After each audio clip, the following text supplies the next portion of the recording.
The primary purpose of Innovative AAC Solutions, the podcast, is to educate and inform. The views expressed during all episodes are solely those of the individuals involved and do not constitute educational or medical advice. They are not necessarily the views of Special School District of St. Louis County. So, Cheryl, what would you say is your favorite fall coffee? Do you have one? I drink the same coffee every day, Laura. What is your coffee? I've never asked you this. It's what's on sale. Oh, that makes a lot of sense. I just tried. I'm not a connoisseur. I don't seek out certain things. I just go for it, and it's like, it's good. I put a little sugar in it. It's good. Okay. Well, I mean, that's very purist of you, like simple, sweet, satisfying. Yeah.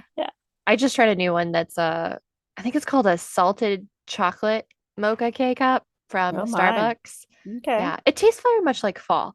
I'm not a cinnamon person, so some of the like fall flavor profiles I'm not a fan of, but this one's pretty good. Okay, that sounds good. Yeah. So for our listeners, welcome back. This is Innovative AAC Solutions. It is not a coffee podcast. It is all about AAC. It probably should be. Or at least for you to, you would tell us. I would be like, oh, okay, sounds good. If I had my own AAC system, I would have to have a page dedicated to coffee. We talk about customizations. It would have to have all of those things. It would be a big page of choices. Yeah. A lot with, and it'd have cold brew, it'd have hot, it would have, number one, cold brew. And it'd have Starbucks on it. It would have not Dunkin' Donuts, Starbucks. Yeah. I've even decided my first job ever was at Panera, and I've decided that, or St. Louis Bread Company, now formerly known as St. Louis Bread Company. And I've decided I don't like their coffee as much. I think they've changed the profile since I worked there. Sad. Yeah.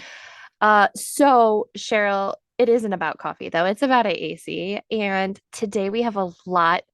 I know I always say that I'm really excited, but like I'm on another level today. I needed my coffee to be able to share all the resources we're going to talk about. Yeah. We're loading it up today because it's everything just ready to go. What do you have for the listeners today? You have something fun? Yes. My mantra this year, I say the same things a lot of times anyway, but this year I am really hitting hard. This right here. Back to school reminder, AAC, don't make it feel like work. It won't become their voice if it feels like work.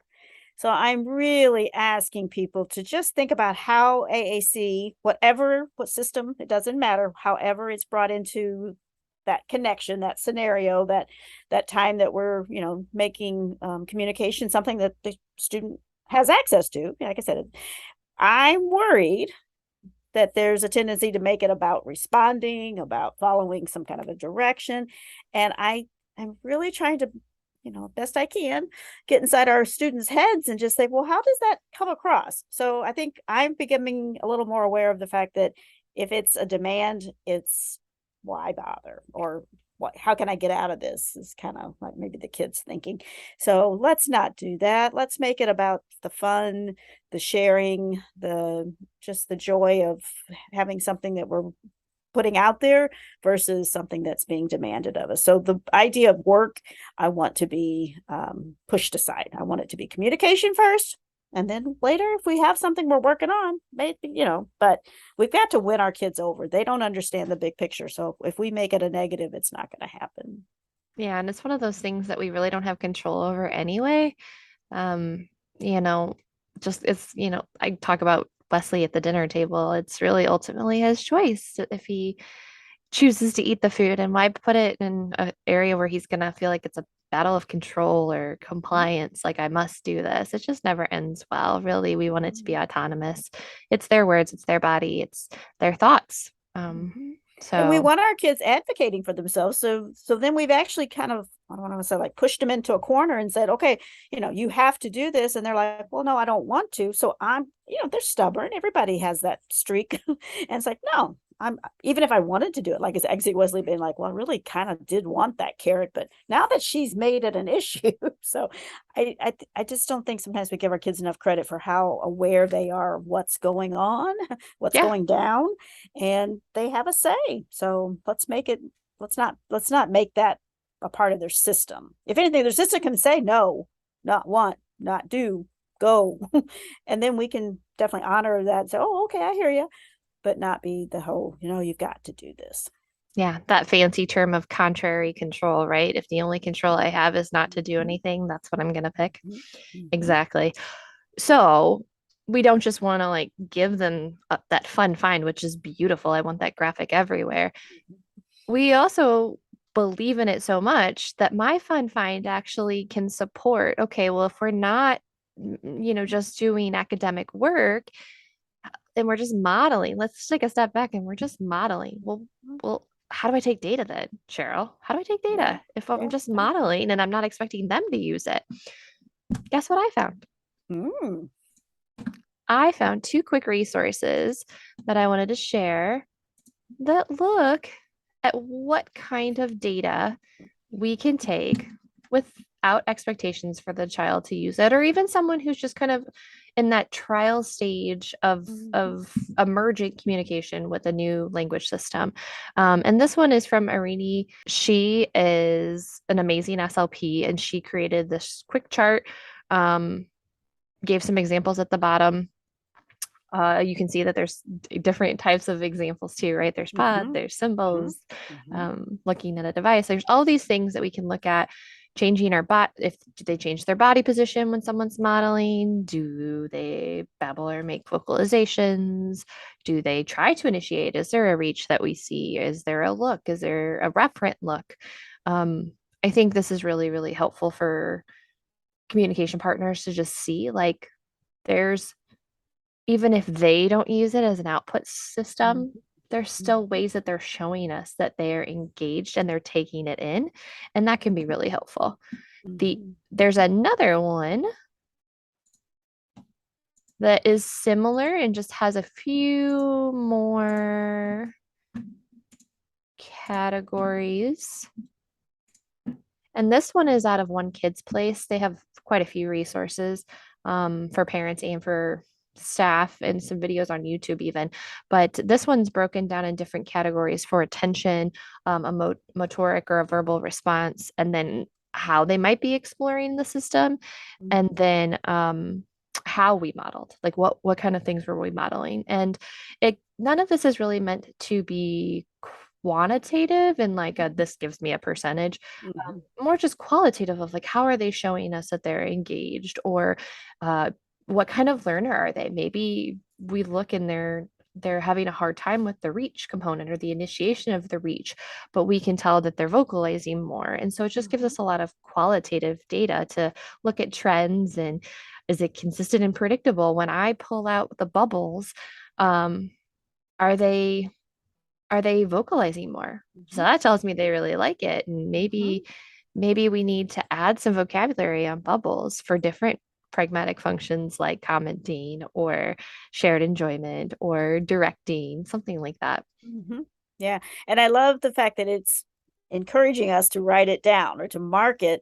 And like you said, we're not coming up with a percentage, but that could be passed along to others on the team when our kids transition, because I feel like a lot of times you and I may be in the moment going, oh yeah, I saw this, but did we share that? Did we pass that along? And that's what's going to keep everybody tuned into what this student is doing if we do share what we see. So no, I like these are great. Yeah, it just shows progress for maybe some of those students where we're like, we don't know if they're getting it, or they're just stimming on the device, my favorite. So I think there's a lot of value in that. And I just think the big take home message is that keep going, guys. Like, focus on the connection and the words will come. Well, and it goes back to, it's never a bad thing. It's never a waste of your time. And it's how much, typically developing kids, how much language do they hear? I think that we can always quote Jane Corsten on that, share that, just step back and think about it. We talk and talk and talk and talk and talk and talk. And then, 18 months, 2 years, our babies or kids that we're just not showing any reason to have concerns about, they start talking and they start putting things together. But it didn't happen just because you spoke to them one time. So, or you did explicit instruction, right? Where you said, say, ba, ba, ba, ba, ba, ba, yeah. say cat, say dada, say, like, that is not how they learned language. Yeah. And speaking of work, Cheryl, I just wanted to throw out there, I don't know if anyone noticed, but I am in a different work setting again today. Yes, you are. One of my favorite places. So if you guys are following along, we are doing some giveaways for whoever can tell us, be the first one to email one of us at our SSD emails and tell us where I'm at. So today is a new location. Again, one of my favorite locations. I've got Stanley behind me if that gives anybody any clues. But yeah, so we will send you some fun AAC paraphernalia if you email Cheryl or I, and I might just leave this one as a surprise, or maybe I'll give them a few choices when we get a listener to email. I was going to say, I don't think you're going to have to give them too much information. You think it's a pretty good one? I think it's a great one, and right away I was like, oh. So if I know it, then there's a good chance lots of people know it. Perfect. Well, we're going to shift again because I had the chance to interview someone and I cannot wait to share all of her insights and resources. Oh my gosh, the resources, Cheryl. She is one of my favorite minds to create resources because she just has an amazing vision. She's able to kind of see it from a classroom perspective, see it from a family's perspective, see it from an SLP perspective. So I don't know. Do you know who I'm talking about? I think I might have an idea because it's somebody who I love to follow and to make sure I'm, keeping tabs on what she's up to. So could it be Vicki Clarke? Oh my gosh, Cheryl. A+. That is exactly who we got to interview this week. Yes.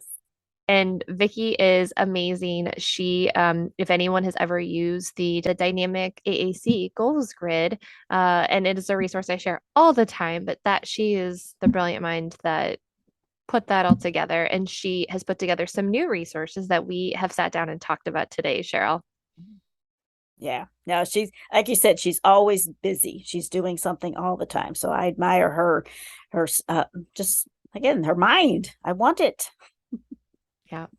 So, I won't put the listeners on the hook any longer. Let's lead into our interview with the wonderful Vicki Clarke.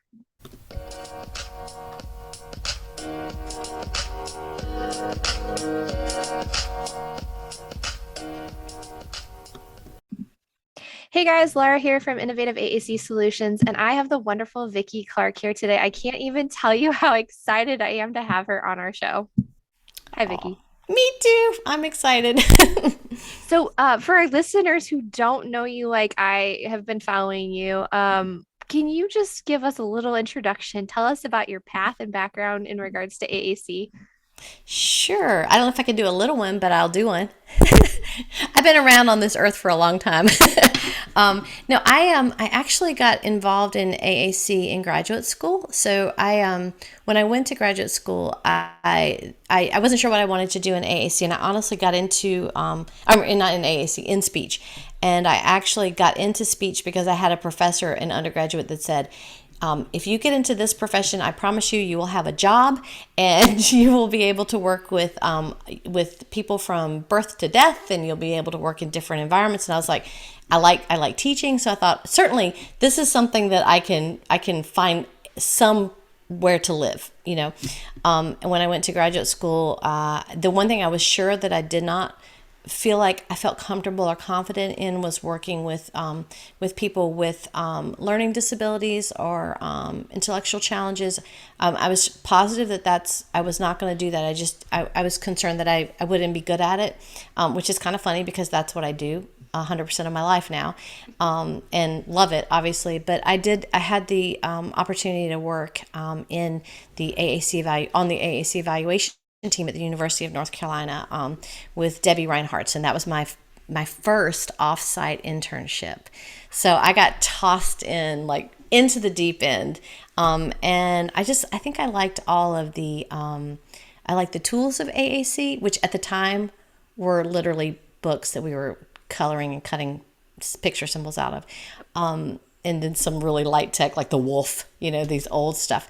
But I also liked the promise of AAC. Like I really loved that. I'm not patient. I'm not a very patient person. So I loved that I could work with a student or work with a person who had no ability to communicate, and in a matter of minutes, I could make a change there. I could impact them. So that was very enticing for me. I after graduate school, I worked in the school systems for about 5 years in Wake County Schools in Raleigh. Moved because I had babies and didn't want to work as much, and started my own private practice again because I didn't want to work that much. So I just worked a few hours a week. But then I just kept really pursuing AAC and started presenting in AAC. And when you present, you have to learn because you don't want to look like a fool. So it made me study a lot harder. And really, I've been doing AAC ever since. We have Dynamic Therapy Associates as our clinic in Georgia that is AAC focused. We have 5 full-time SLPs who do predominantly, probably 85% at least of their work is in augmentative communication with families and in the clinic. And the schools started reaching out to me about probably 15 years ago looking for help. We have our smaller districts wanting devices. So I would go out and do evaluations and I give people devices. And then I realized that didn't really help anybody to have a device that nobody taught you how to use. And so over time have really worked with the schools and kind of convinced them that there's more to it than that we really need to be training people. So that spurred DTA schools, which is really my passion project now. It isn't even a project anymore. It is my life right now. And we support AAC users across multiple school districts in Georgia. We support ESC's exceptional service centers in Texas. We're in Maryland and Virginia. So supporting different levels of teams in AAC. And I also present and write and do all the multimedia stuff, social Create media. all the resources. Yeah. So all of that, pretty much everything. I'm very focused on this one thing. Anything else around speech therapy, I'm not really that hot at. So I do a lot of this. I've gone deep into this particular area of our field, and that's pretty much all I do. Isn't it funny too? I always tell people never say never because you just don't know. Like I said, I was never going to work for a school, and here I am. Yes, So it's absolutely true. Tell me a little bit about when you were doing those evaluations through the schools, were you self-funding the trials that you were doing? Were you going through the assistive technology state loaner closet? How was that? How did that work? As far as accessing the technology? Yeah. Yeah. So we do so many evaluations in our clinic. I mean, I think we're probably funding around 100 devices a year just through our clinic. And because of that, the device manufacturers are fairly generous with giving us long-term loans on equipment. It's a win-win for them and us.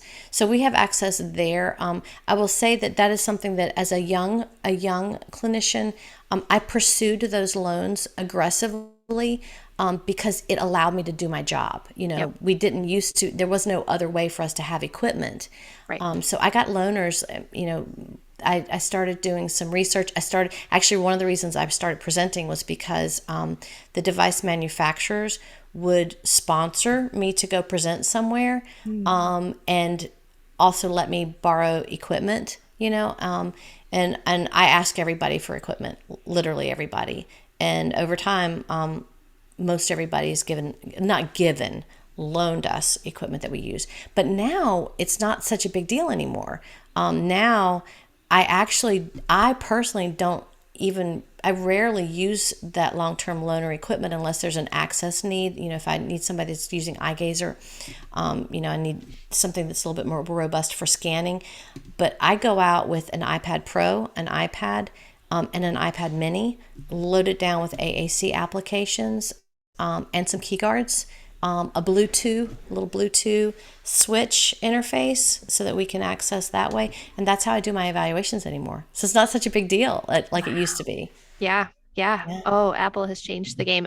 Just in totally. case anyone is not quite familiar with a key guard, if you're new to the world of AAC, key guards are plastic grids that we offer on devices just to give additional feedback, tactile feedback. Think like a keyboard that's raised versus just a keyboard on your screen, and it allows for kind of a bigger picture of place and time when you're trying to find different cells on a communication system. So that's what Vicki is referencing there.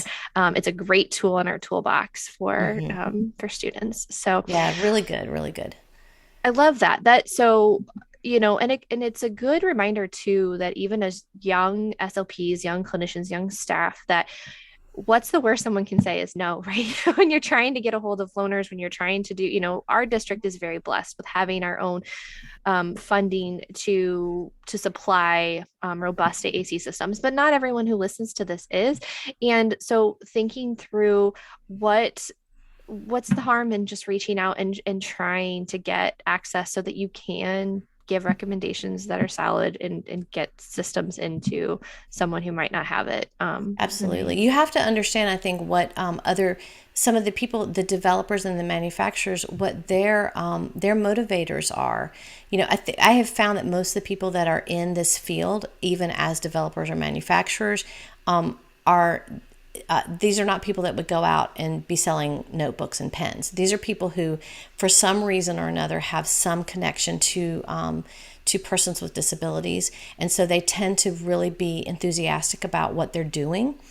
Even though they're making a business out of it, they are enthusiastic about it. So you'll find that people actually really do like to share. They get excited about what you're doing.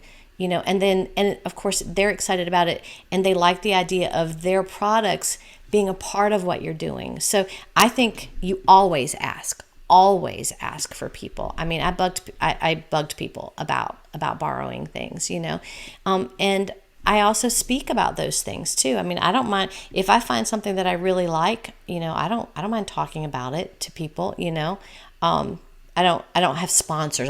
We don't ever do that. Right. We can't do that. Right.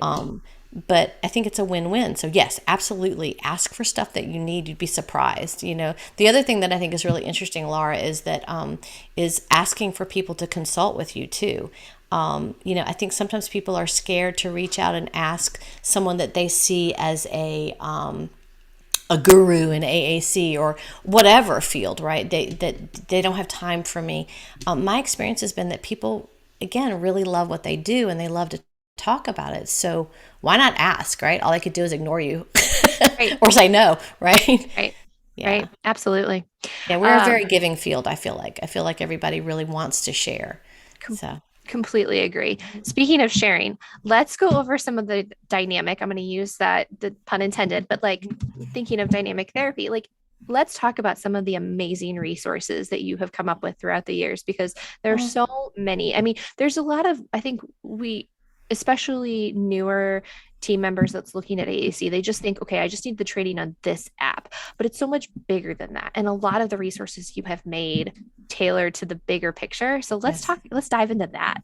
Okay. Well, I think, you and I had talked a little bit previously about this, but I think for me, one of the difficulties in augmentative communication is there are so many resources, so many different programs, so many different approaches that you could use.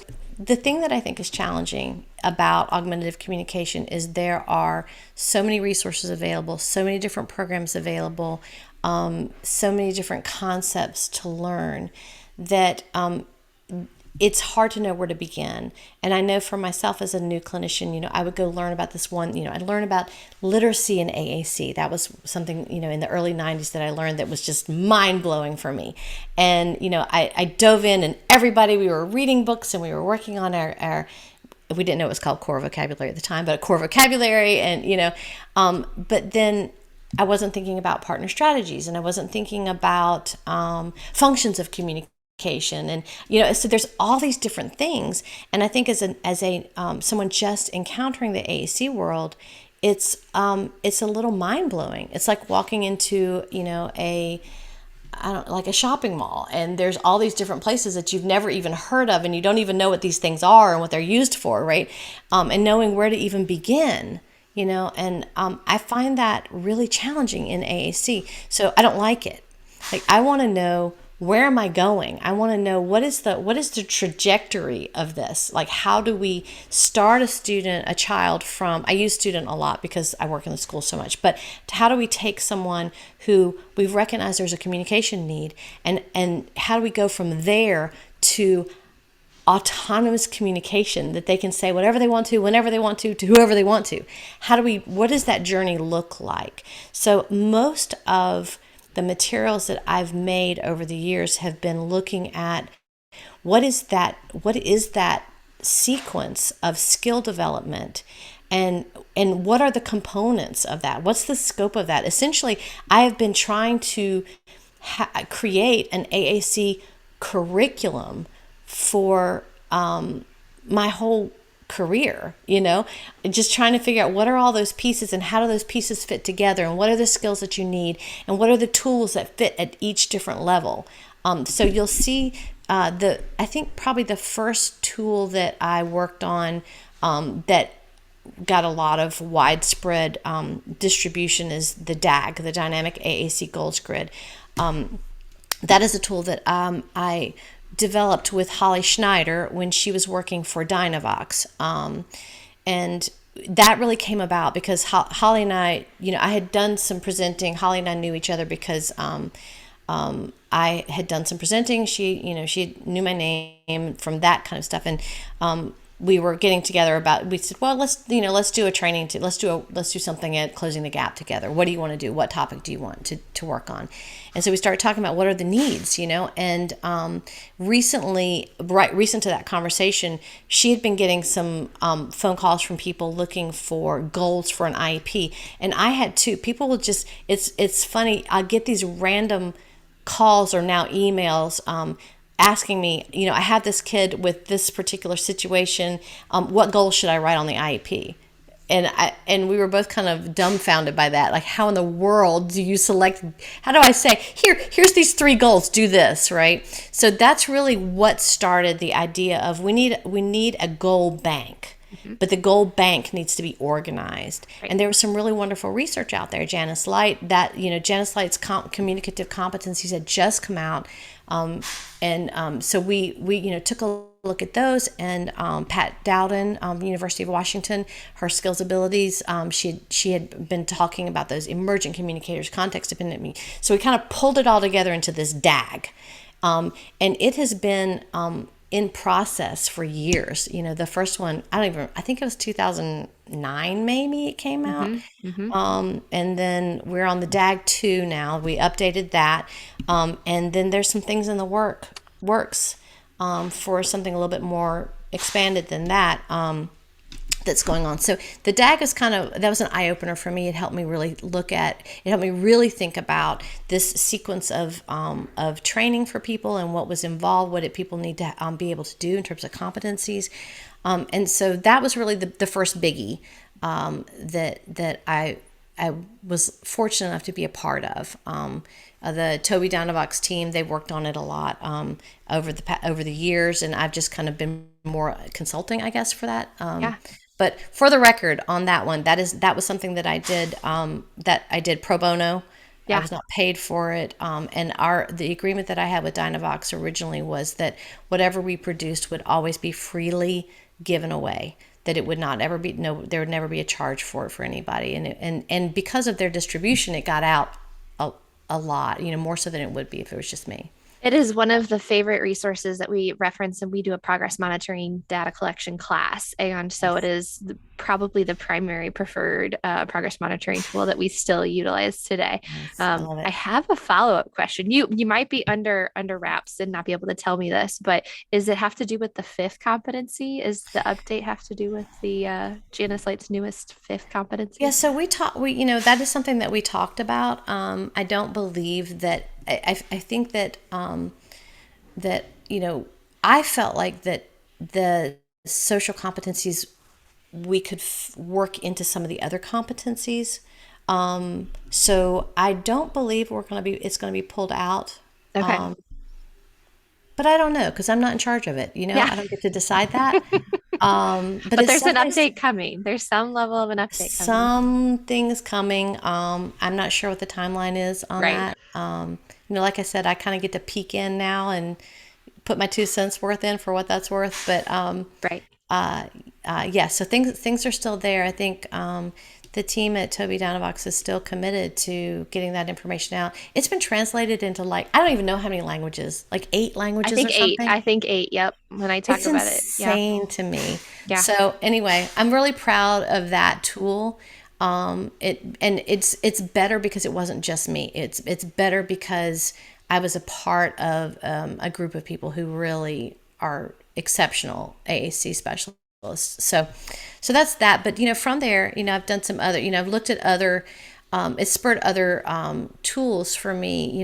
When I began working in the schools, our DTA schools program, I felt like that we needed to have something similar, looking at academic competencies. What does communication competency look like in the classroom, in the academic setting? And I also wanted something that was a little bit more teacher friendly.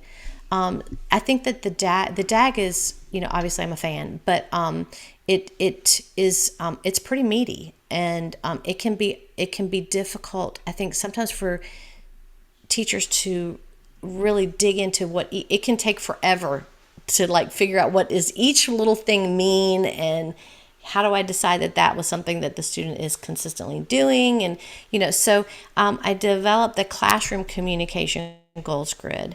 The competencies are not based on Janice Light's competencies, but are rather based on Maslow's hierarchy of needs.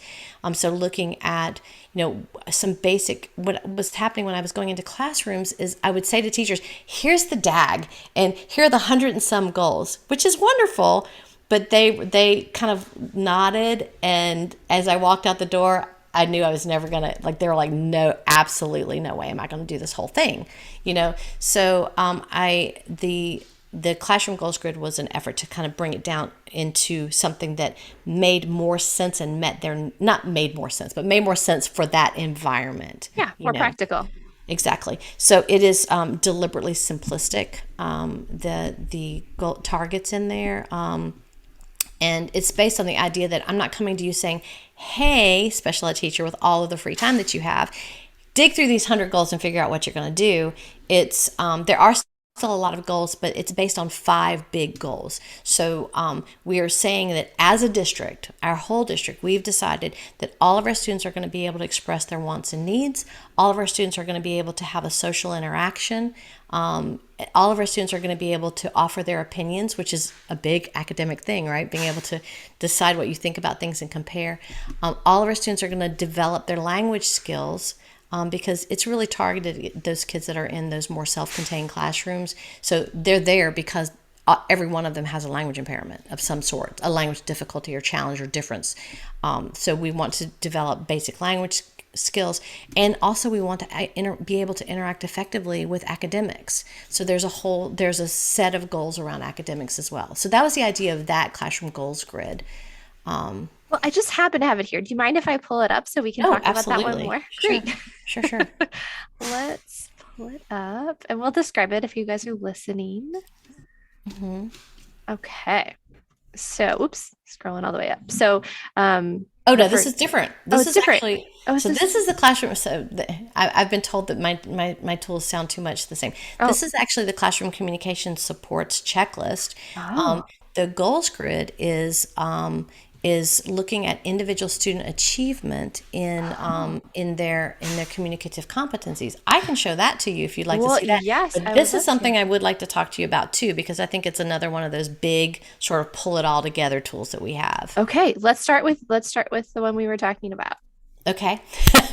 I need to change his name. This is the one that I thought we were talking about the whole time, because this is the one that you had talked about at ATIA that I was so excited about. Yes. Yeah. So for sure I want to talk about that. But I should say, in our DTA schools program, we have dual focus. One is individual student competencies and individual student development, and the other one is classroom communication resources and organization. And so the checklist, which I would love to talk about, is really looking at the broad classroom. The communication goals grid is looking at the individual student and their progress through what they need in the academic environment. So let me Which is a great example. While you're grabbing that, this is a great example too of zooming in and then at the same time zooming back out, right? So zooming into an individualized focus, but also zooming out and recognizing that we understand you have 5 to 12 kids at a time and that you have a classroom with needs that go beyond just an individual. Exactly. So I'm digging through our massive website that I'm super excited about, that has all of our stuff on it. I'm digging through that to find the communication goals grid. Okay, there you go. Aha. Okay. All right, so this is the classroom communication and AAC goals grid. So this is the student-focused assessment. So this is looking at what the student's skills look across those 5 goals that we talked about. So these are our 5 goals down here. And then what we're looking at is what is the skill ability level? So really really similar to the way the DAG is laid out. The levels are pre-symbolic communication, symbolic, then early language, which is for these purposes defined as those being able to put 2 words together, that kind of basically starting to combine symbols together, and then language development where we're going beyond that. And what we have on here is there is a sequence of goals for each of those 5 competencies, those 5 different need areas. They are, they go from that pre-symbolic up to language development for most of them. And then what our teachers are doing with this is they go through and they are calculating, whether their students are orienting or eye-gazing towards something that they want. Are they touching a photograph? Are they vocalizing? Are they saying given a choice of a couple of symbols, are they able to pick to make a choice? Are they using phrases or rote phrases to request something? And then finally getting all the way up to that more early language where we are putting words together, and even to the point of thinking about negotiating, that kind of thing. So it goes kind of all the way through the gamut. Certainly if you're at a level of, creating sentences, communicating sentences and paragraphs, this is not going to be enough for you. But all the students that I'm concerned with, this is a way for us to evaluate them. So we can assess where they are, what level they're at on their meeting these 5 objectives. So wants and needs, being able to have greetings and social exchanges. Then there's a couple pages of that one. Language development, being able to share, comment, and share your opinion. Language development at a very basic level, and then communication behaviors for academic engagement. So things like being able to, when we're introducing a concept, how are we introducing that through an object or a photograph? Are we able to recognize that we've been talking about this particular concept this whole week, so I'm orienting towards a particular concept, that kind of thing. So it's kind of taking it into that academic realm, which we really haven't done as much. The DAG didn't get into that kind of academic stuff. Teachers really appreciate this. The feedback that I've gotten on it is it allows them when they're writing their IEP, it gives them a present level of performance. So we can say, Jackson is at at 70% at the early language development level. For wants and needs, for social exchanges, they're at this, pre-symbolic at 15% or whatever. So it gives them some numbers that go associate with these behaviors that we're asking, that we're assessing in the classroom. So it gives present level performance. It also is a goals list. So for teachers, they can go in and go, okay, well, are we going to, focus on strengths or needs with our students? And based on that, we're going to select specific goals. So they can actually pull those goals right off of the grid and put them onto the IEP. And then the other thing that I think is a beautiful piece of this is we can come back next year. We can reassess, which is a lot faster because we've already started the process, right? We just jump in and see where we are and things that maybe we hadn't achieved the year before.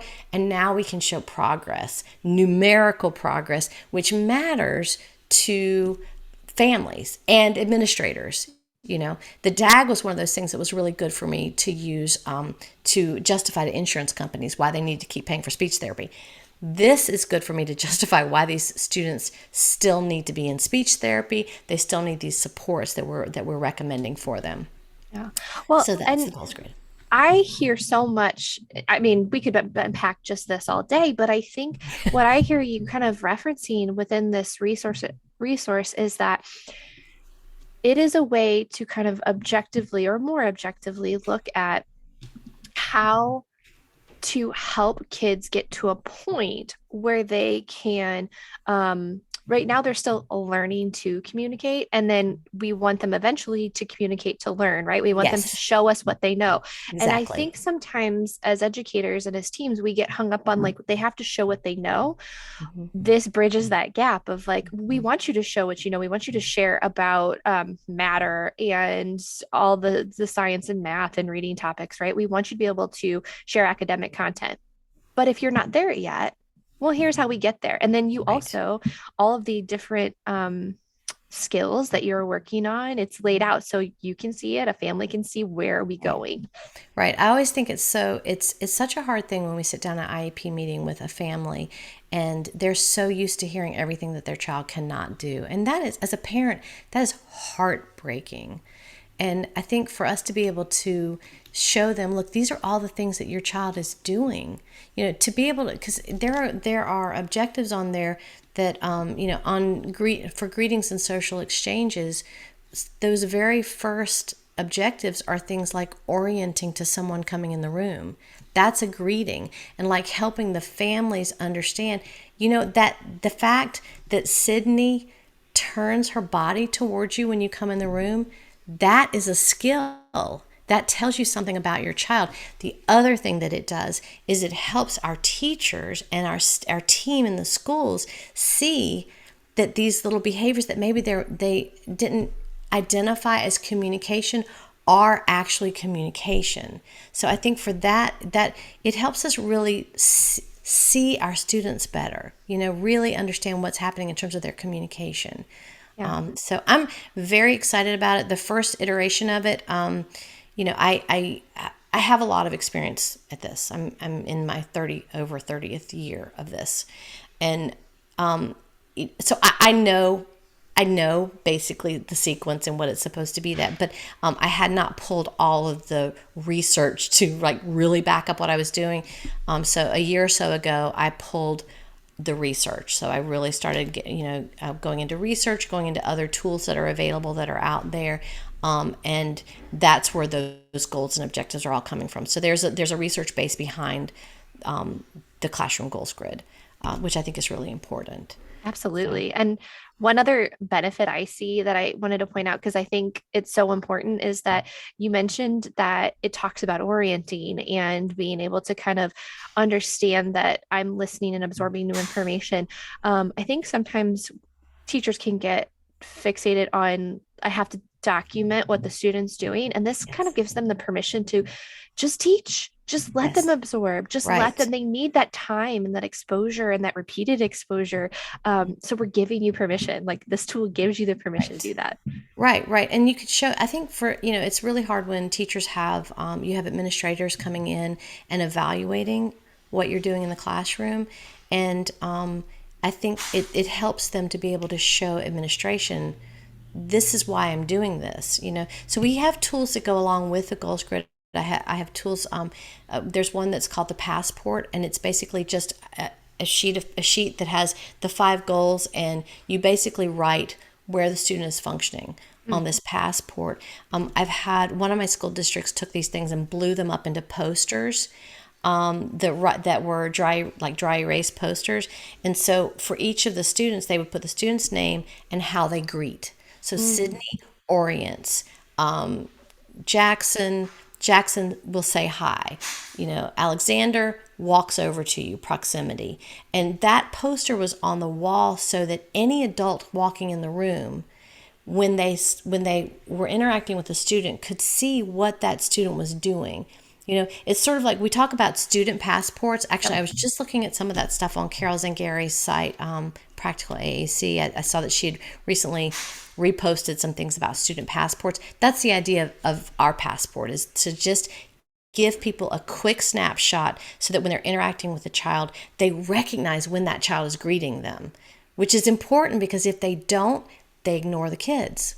So administrators come in and they're going to miss the fact that Sydney's turning and looking towards them. Right. They don't know how to respond to it. So if they know when Sydney orients to you, she's saying hi, then they know what the appropriate response is, which is walk over there and say hi, So anyway, that's so there's tools that go along with this.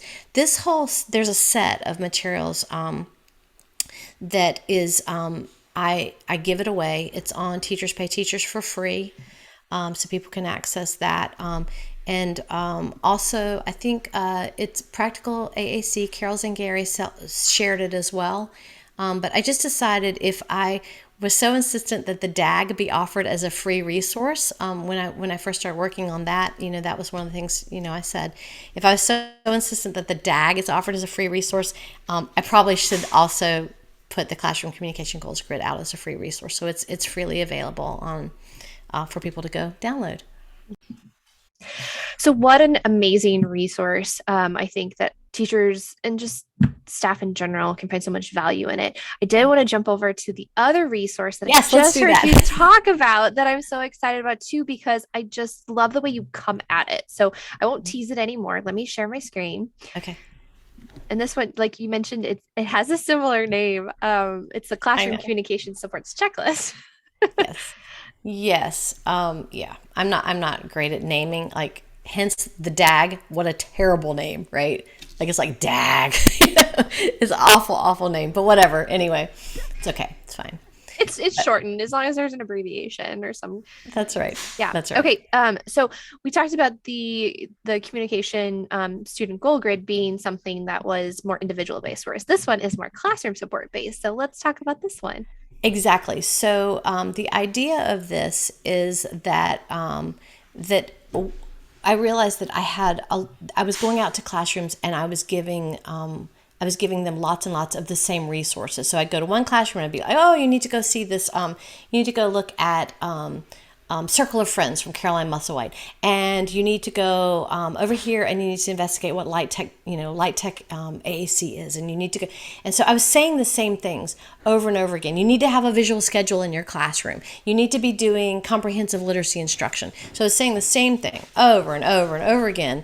And I thought, okay, this is just too much. So I need to have this in one place, So it really is what spurred the development of our initial DTA Schools website. Not for something that we could share with other people, but for something that I could just, instead of explaining all this to people, I could just give them a link and they could connect to it, which I believe you guys do the same kind of thing in the special school district too. So that was the idea of it. And then when I gave people all these resources, I realized, well, we actually need to find a way to pull this together so that people can assess what they have in their own classroom. So that's where the communication supports checklist came about. So the idea of this, the classroom communication supports checklist, is that there are competencies that we need and tools and materials that we need in a classroom in order to have a solid communication support system available to our students. So what I did is I pulled all of those resources that I've learned about for the past 30 years and I organized them by categories. And so it is designed for teachers to go through this checklist and figure out, what do I have in my classroom? What am I interested in getting in my classroom? What is not applicable to my classroom, so that then they could make an educated decision and prioritize what resources that they were going to dig into. Like we had said before, the problem with AAC is it's just so massive. There's so many materials and resources that sometimes people choose a resource to dig into because it just happens to be the one that they heard about on a podcast. So rather than do that, I wanted them to have a way to see all the resources that were available. Certainly they're not all here, but I tried. All the resources that we regularly recommend, and then pick intelligently based on their needs. So that was the idea of this. I also wanted it to be something that teachers could do for themselves. So more of a self-assessment of their classroom. Now we do have another version that's the administrator version. So we'll have administrators or some of our lead teams will go out into the classroom and they will check off what they're seeing in place in the classroom. And then they come back in and meet with the teachers and have the teachers do a self-assessment and then come together to decide what they're going to target. But we have teachers using this to set their learning objectives for the year. So this year I'm going to dig into comprehensive literacy supports, and I'm going to implement predictable chart writing into my classroom regularly. So that would be their goal for the year, and then they can work through it. Well, the beautiful thing, just like, I love to show progress. The beautiful thing about this is if you go through and you do in September, you do your checklist on your classroom, and you have 12 of the 35 things in there that you are accomplishing. Next year, when we come back around, we can go, now I can mark this off on my list, and I have 13 of the 35 things that are on there. And it's something for teachers to be able to hand to their administrators and say, see, this is what I worked on last year. This is my progress as an educator this year. So in here, you'll see there's the second page of it is just a place where we can look at, we identify each individual student, put a quick little note about how they communicate. And then I ask the question, does this method of communication meet needs across environments? The answer is no, it does not, or you would not be in this classroom in the first place. But this has been, I'll meet with teachers and we'll do we'll work through this tool together. And this piece is actually pretty enlightening for a lot of teachers because they are, like we were saying before, they're not recognizing their students are communicating when they're orienting to them, when they're reaching out, when they're throwing all the books off of their desk. They're not recognizing that is communication. So this starts that conversation of really looking at your students and also recognizing, is AAC and visual supports, are these things necessary for my student? And the answer is yes, because they aren't able to meet their communication needs across environments. So this is, I think, is a very helpful tool because it helps teachers begin to identify which students they need more help with, right? Yep, love it. But anyway, if you go down a little bit, you'll see that what I did is there's categories of resources. So this is that very basic level, those student participation supports. So it's those basic things that we have to have in place: student daily schedules, activity schedules, first then boards. Sometimes I think people don't think of student participation supports as AAC. But they are. Those are identified by the CEC has identified those as augmentative communication supports that are necessary to be in classrooms. Teachers should have competencies knowing what these things are and implementing these things. So I think that's pretty significant. So I think it helps them. I think a lot of times when we go into classrooms, teachers, they only refer students that they think need a high-tech electronic dynamic display device that speaks out loud. And so they don't refer students until they're ready, quote unquote, ready for this big fancy device. I think this helps them see, actually, there's some other things that you can do. Like we could do photo choices, we could do daily schedules. So anyway, when they have this tool, what I ask them to do is to decide whether they have it already. If they have it, are they using it? If they don't have it, are they interested in it? If they are super interested and they're ready to charge forward, or if they just don't need it at all. So these used to be things like, they were more in place, in use. It was, it sounded a little scary. And the feedback I got when we initially did it, it was a grid. And the feedback I got was it felt like a report card. And, nobody wants a report card. So that's when I changed the verbiage and put lots of little exclamation points in it. So it's, I got it, I'm using it, I'm curious about it, let's do it, And you'll also see if you scroll down that they're all in different colors. So because, different colors are not threatening for teachers. So they can go through here. There's some space for them to put some more detail as they have meetings and talk about, as they meet together as a team. I like teams to do this. They can talk about, what they have in place. What does that look like? And then if you go down to the end of it, we're really looking at what are your goals? What do you want to do in your classroom? Let's pull it all together. And I think one of the more important pieces of it is, if I've pulled it all together, what do I need to actually put this in place? So do I need money? Do I need staff development time? Do I need a printer with color ink in it that actually works? Those kind of things. If we have this tool and we have created objectives for ourselves as teachers, and we've identified the resources that we need, when we walk into an administrator and we say, I need a color printer, and they say, well, I'm not sure, they can say, let me explain to you why I need a color printer. And then they can pull out their 10 pages to document why they need a color printer.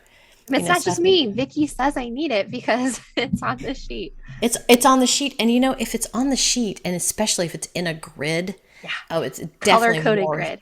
Yes, definitely more significant for people. But so now this has become the kind of the hub of the classroom communication project. All of our resources come back to this checklist. So if you're on our website, every one of these little resources has its own module, has its own training, so that not only are we saying, yeah, I'm interested in this thing, but I can also say to them, and now here's where you go to find out about it. So I think, when we actually presented this at a national conference at ATIA last year, and one of the things I was trying to do is to say to people here, you can take this tool and look at the resources that you have. You don't have to go buy DTA Schools membership. You can look at all the resources that you have, and it's sort of an organizational tool for anybody, that can, like if you're in a school district, or you're, like you guys have so many AAC users in classrooms, and you have so many resources and materials, it's a way for you to think about an option for you for organizing some of those things. Mm-hmm. So, or like, here's where my brain goes to, the data collection piece. If we give this to all of our teams this year, and every single one of them says that they are curious about parent-to-parent training options, then that's right. Well, that's our cue to beef up all of our supports and resources for that, because everybody's asking for it. That's exactly right. Exactly. Now you know what your next workshop's going to be, right? Right. Now we just have to develop it. That's a different conversation. That's a different podcast episode. Yes, yes. Mm-hmm. I think this is so helpful. I love the way you've organized it. I just love you're inviting them in without telling them that this is what is necessary. So the way that it's the approachability of it, and the fact that there's still accountability within it, and saying, like, here is your own learning resource. Here's what AAC can offer you. Here's how it makes it easier for you. It's a conversation starter. So many great things about this resource, Vicki. Thank you so much. I think that, whereas the student facing goals grid, excuse me, the student-facing goals grid was giving you that scope and sequence of the child's development in AAC. This is the beginning of looking at what are the skills and tools that we need as teachers. And so that's the thing that I've been working on over the past 4 months is now taking all of this and developing those, putting together those trainings to go with all the resources. And then creating a sequence. So to me, this is the scope of what we need in our classrooms.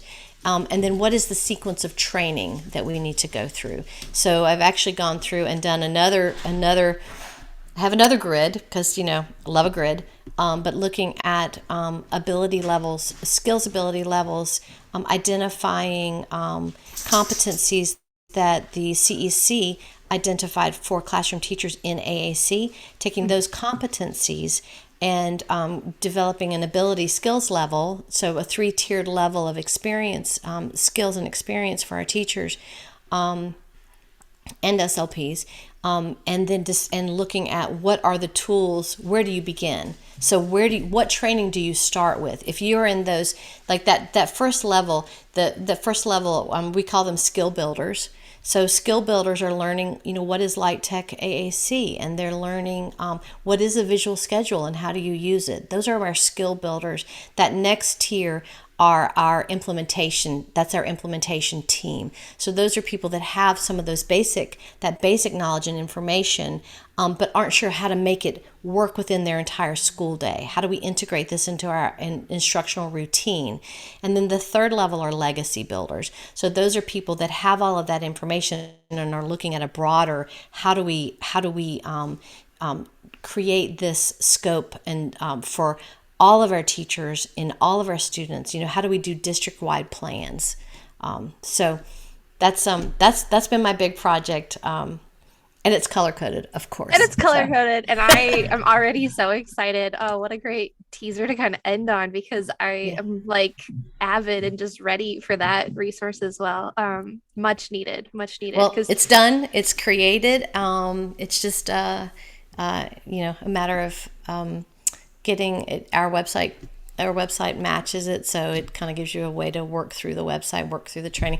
But I do think, even though that is something that I have developed to go along again with our training program, it is something that I think anybody could take and go through and look at those competencies, and I think that other people that are AT specialists that are kind of organizing for a district could use to organize their own trainings. Like, okay, we need to make sure that we're doing partner strategies. We need to make sure that we're doing the components of AAC. We need to make sure that we're looking at assessment of AAC, those kind of things. So, absolutely.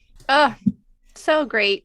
So great. I just feel like so many, just like the Midas touch, like it's just going to be gold if you're involved in it. Oh, I hope so. I hope it's helpful. Like I said, I don't like disorganization. I like to know where I'm going, why I'm going there, and how do I get there. I want that map. Yep. So I think I don't know if I'll ever achieve it, but that's what I'm trying to do. You know? Yeah, it's a good aim.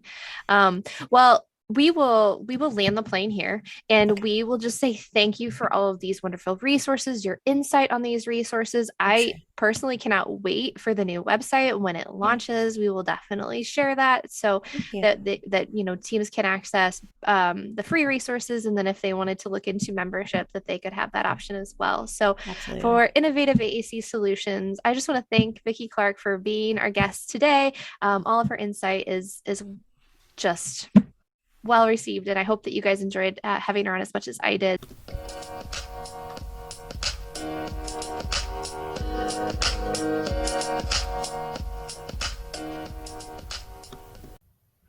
Hi guys, it's Cheryl. I wanted to show you Vicki Clarke and the AAC Chicks at DTA Schools Teachers Pay Teachers site. Their website right now is, I think, going through some changes, so we didn't have a website to show you, but they have a link to their Teachers Pay Teachers store. And so when I went to the page, I searched for the free items, which is how I always start. And there's a couple things. So this first one, the AAC Classroom Communication Project 2021 Intro and Tools, is the forms that Vicki and Laura were talking about during the interview. So that's free. Download that and take advantage of all that good stuff.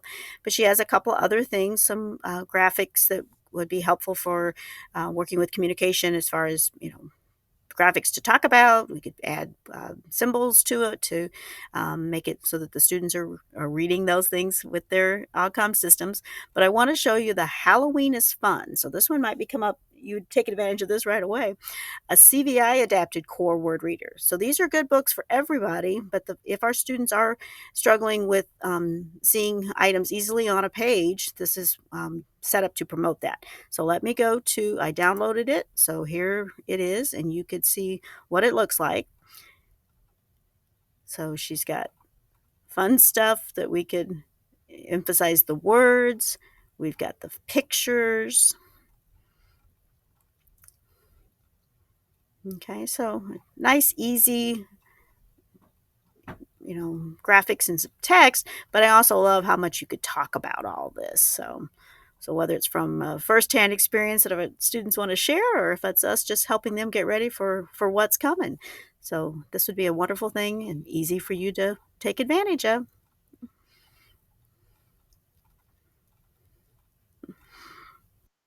That's usually how I feel after trick-or-treating too. All right, guys. Thanks for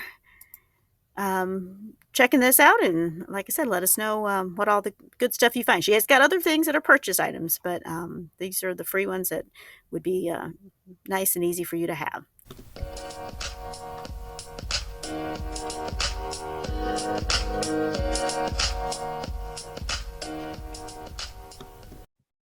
Laura here, and for our innovative activity this week, we have a really fun one. For you dog lovers out there, this game is for you. This one is called Doggy Do, and you might not be able to see the screen that well because it's a little dark, but it's called Doggy Do. And the idea is that when you gotta go, you gotta go. So this dog is our little creature. I don't know, maybe we'll just call him Doug. So Doug is our little fellow that we're taking care of. And the premise of this game is that we're taking care of him and we want to collect tokens for doing so. The first person to collect 3 of these little tokens is the winner. You spin the wheel and there's a number. I don't know if you guys can see that, but there is a number on the wheel. 1, 2, 3, or 1 and spin again. And when you spin the wheel, you're going to feed Doug a little treat. He gets to eat. Notice I'm using a lot of core vocabulary, right? He gets to eat. You put the treat, you put it in his mouth, then you get a bone, and the bone goes in after the treat. Okay, so now he has a bone in his mouth. Once you spin your wheel, you pull your leash as many times as the wheel says. So we'll say 2. 1, 2. It is a little hard to squeeze. So this would be a good thing for anyone with a complex body to direct the actions of their communication partners. So like get it, pull it, squeeze it. And then eventually, after you take so many turns, you're going to squeeze this. And hopefully you can see this on the screen. The treat pops out. Then you get your shovel, you get it, and you pick it up, put it on your little shovel, and you open it, and then you put it in. And whenever you put it in, you get a token. One of these little guys, and the first person to 3 tokens wins, right? So you want to get more, you want to feed him, you want to make him eat. There are different colors of the foam treats. There's yellow and there's green. So they're just like little gummies. It does say not to put anything else in the dog's mouth, so stick to these. But there's lots of core vocabulary we can work on, right? And we can work on questioning. We can say, where is it? I like the dog, right? He's cute. You could rename the dog. He's a little dog. We could describe it. He's a happy dog. Where is the treat? Oh no, where'd it go when it flies out? Put it on.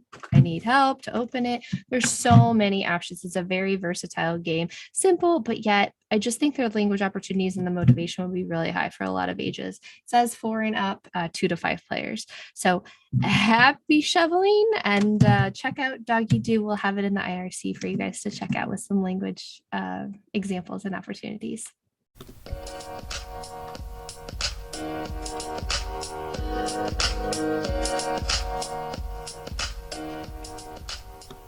Hey, Laura, I am such a fan of Vicki Clarke and everything you guys talked about. I just was like, oh, I just want to spend more time with her. She's so genuine and she's so sincere with what she is sharing that I just think that's wonderful. I wish, again, I want to grow up. When I grow up, I want to be Vicki Clarke now.